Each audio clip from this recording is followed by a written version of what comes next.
जानते हो प्यारे बच्चों, अप्पू के साथ 2.5 साल सत्यजीत रॉय द्वारा लिखित एक संस्मरण है जो बांग्ला भाषा में रचित है। इस संस्मरण का हिंदी अनुवाद विलास गीते ने किया है। तो प्यारे बच्चों, आज हम आरोह भाग 1 गद्य खंड के पाठ 3 अप्पू के साथ 2.5 साल का अध्ययन करेंगे।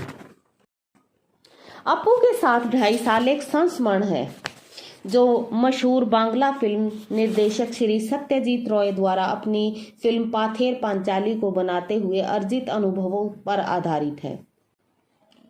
प्यारे बच्चों, मूल रूप से यह संस्मरण बांग्ला भाषा में है। बांग्ला से इसका हिंदी अनुवाद श्री विलास गीते ने किया है और ये संस्मरण इस प्रकार है। लेखक ने अपनी फिल्म पाथेर पांचाली 2.5 वर्ष में पूरी की थी। उस समय वे एक विज्ञापन कंपनी में नौकरी करते थे। जब कभी नौकरी से फुर्सत मिलती तब वे फिल्म की शूटिंग कर लेते। लेखक के पास पैसों की कमी थी, इसलिए पैसा जमा होने तक उसे शूटिंग स्थगित करनी पड़ती थी। शूटिंग के लिए कलाकारों को इकट्ठा करना भी जरूरी था। अप्पू की भूमिका निभाने के लिए लेखक को 6 वर्ष का लड़का चाहिए था। उन्होंने अखबार में इसका विज्ञापन भी दिया। अनेक लड़के इंटरव्यू के लिए आए। एक बार तो एक पिता अपनी लड़की के बाल कटवाकर उसे लड़का बनाकर ले आए। आखिर सुबीर बनर्जी ने पथेर पांचाली की अप्पू की भूमिका निभाई। लेखक की पत्नी ने ही इस लड़के की और लड़के का ध्यान आकर्षित किया था। लेखक को विश्वास नहीं था कि पाथेर पांचाली फिल्म 2.5 वर्ष में तैयार हो जाएगी। समय बीतता जा रहा था। लेखक को डर था कि अप्पू और दुर्गा की भूमिका निभाने वाले बच्चे बड़े हो जाएंगे। शूटिंग के आरंभ में ही थोड़ी गड़बड़ हो गई। लेखक अप्पू और दुर्गा को लेकर पालसीट नामक गांव में गए, जो कलकत्ता से 70 मील दूर था। वहां रेलवे लाइन के पास काश फूलों का चौड़ा मैदान था। लेखक ने यह सीन फिल्माना था कि अप्पू और दुर्गा ने पहली बार रेलगाड़ी देखी है। इस काम में 2 दिन लग सकते थे। आधे सीन की शूटिंग करने के बाद वे ये निर्णय लेकर घर चले गए कि बाकी का काम बाद में कर लेंगे। परंतु जब 7 दिनों के बाद उस स्थान पर आए तो सारा दृश्य बदल चुका था। वास्तव में हुआ ये था कि पशुओं ने सारे काश फूलों को खा लिया था। वह जगह पहचान में नहीं आ रही थी। उस सीन की बची हुई शूटिंग लेखक ने अगले साल शरद ऋतु में पूरी की, क्योंकि उस समय वह मैदान काश फूलों से भरा हुआ था। इसी अवसर पर रेलगाड़ी के भी शॉट्स लिए गए।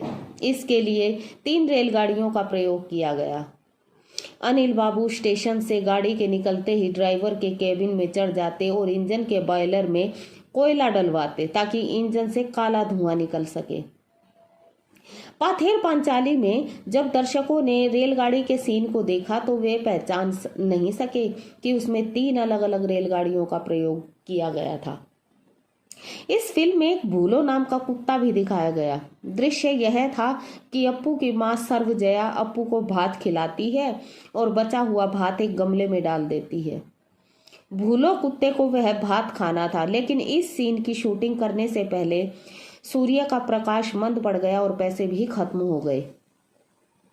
6 महीने के बाद पैसे इकट्ठे करके वे पुनः बोडाल गांव में आए, लेकिन वहां आकर पता चला कि भूलो कुत्ता मर चुका है। आखिर भूलो से मिलता जुलता एक कुत्ता खोजा गया। नए कुत्ते से शॉट पूरा हुआ। फिल्म देखते समय किसी भी दर्शक को यह ध्यान नहीं आता कि भूलो की भूमिका 2 अलग अलग कुत्तों ने निभाई है। केवल कुत्ते के संदर्भ में ही नहीं, एक आदमी के संदर्भ में भी लेखक को इसी प्रकार की समस्या का सामना करना पड़ा। पैसा न होने के कारण अप्पू और दुर्गा मिठाई नहीं खरीद सकते थे, इसलिए वे मिठाई वाले के पीछे चलते चलते मुखर्जी नामक व्यक्ति के घर में जाते हैं। इस सीन की शूटिंग के कुछ अंश चित्रित करने के साथ ही लेखक के पैसे समाप्त हो गए और शूटिंग रुक गई। जब पैसे इकट्ठे करके लेखक पुनः शूटिंग के लिए पहुंचा तो उसे पता चला कि मिठाई वाले की भूमिका निभाने वाला व्यक्ति मर चुका है। आखिर उस व्यक्ति से मिलते जुलते एक व्यक्ति की पीठ की शूटिंग करके यह दृश्य पूरा किया गया। इसी सीन में लेखक साधारण कुत्ते के द्वारा एक अच्छा शॉट करवाने में सफल हो गए। पैसे की कमी के कारण ही वर्षा के सीन की शूटिंग करना बहुत मुश्किल था। बरसात के दिनों में लेखक के पास पैसे नहीं थे। जब पैसे एकत्रित हुए तो अक्टूबर का महीना था। आखिर शरद ऋतु में आकाश में बादल छाए और वर्षा हुई। वर्षा का सीन तो पूरा हुआ, लेकिन अप्पू और दुर्गा बारिश की ठंड से कांपने लगे। उनको दूध में थोड़ी ब्रांडी मिलाकर पिलाई गई। पाथेर पांचाली फिल्माने के लिए लेखक को बोडाल गांव में अनेक बार जाकर रहना पड़ा। यहाँ के लोगों से लेखक का परिचय हो गया। उस गांव में लेखक का परिचय एक वृद्ध सज्जन से हुआ, जिसे सुबोधा कहकर पुकारते थे।